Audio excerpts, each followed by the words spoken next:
Hi, I'm Karen Dubs with FlexibleWarrior.com, and I've gotten a couple of requests for upper body stretches that you can do, whether you're a boxer, a swimmer, baseball player. No matter what sport you're playing, a lot of times upper body range of motion really has an effect on your strength and your power. So keeping your shoulders protected is a good thing, obviously, and flexibility is a big part of that, okay?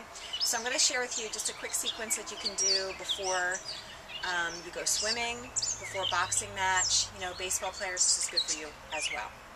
Alright, so it's always good to just make sure your shoulders are warmed up. So do a few shoulder rolls, you know, movement around the shoulders so that you have range of motion and the muscles and joints and ligaments are warmed up. Okay, first of all, eagle arms is a really good stretch to do. So if you take your right arm across, just like you're doing a tricep stretch, and then you stack your elbows on top of each other and draw your fingertips up. You want to try to pull your elbows up in line with your shoulders, and then you're drawing your elbows forward away from your chest and up so that you're feeling a stretch right back here, upper back, middle of the shoulders. And then from there, if you have the range of motion, you can go ahead and wrap your palms, and this is eagle arms, okay? So this is what it looks like from the side. Again, you want to draw the elbows away from the chest and up so that they're in line with the shoulders, so you feel a stretch between the shoulder blades, trapezius, rhomboids, upper middle back, okay? So that's eagle arms. From there you can unravel, all right, and you're going to take your right arm behind your back. Just grab onto it just like this. Stabilize the shoulder back and down from the ear. And you're just going to get a neck stretch, okay? So stretching out the side of the neck, which attaches obviously into the upper part of the shoulder. So really important to keep the neck flexible as well. And then we're going to do cow face arms, okay? So lift your head straight up so it's in line with the middle spine.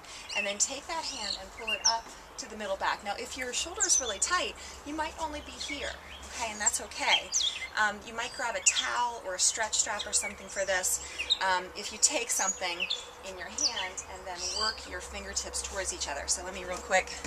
There we go. I forgot to grab my towel.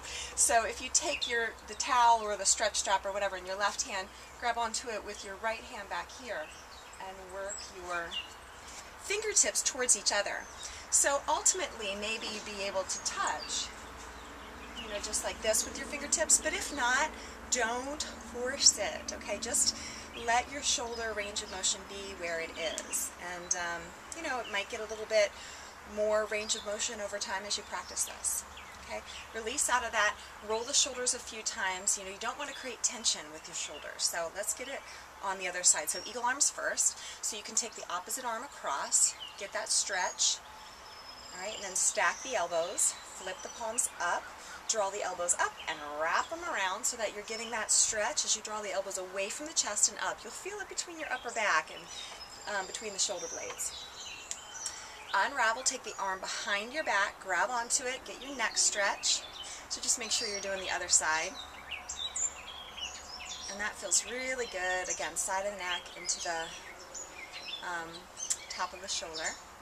And then you take your hand and you work it up the middle of your back. Again, just let it be right here if that's where it is. And then, you know, maybe you're just here.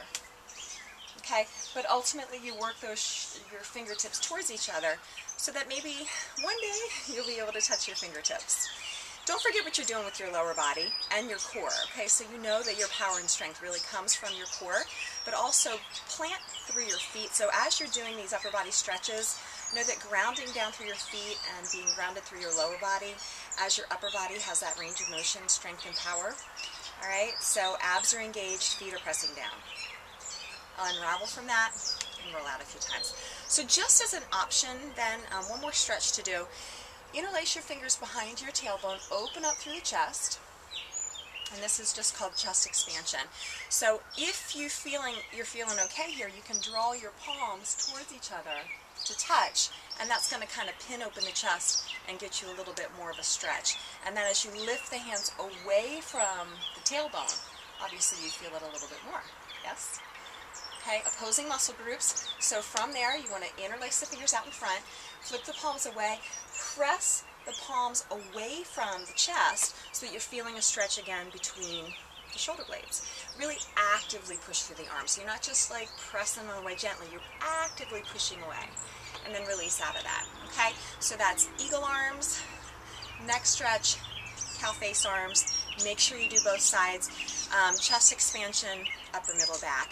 And just as an option for fun, for eagle, if you work balance, the full eagle pose is you pull, start with your left knee into your chest so you're standing on your right leg. And then you can bring the knee in front and wrap the legs around, and then you add the arms to it. So with that, you're working balance, which is good for all sports, strength,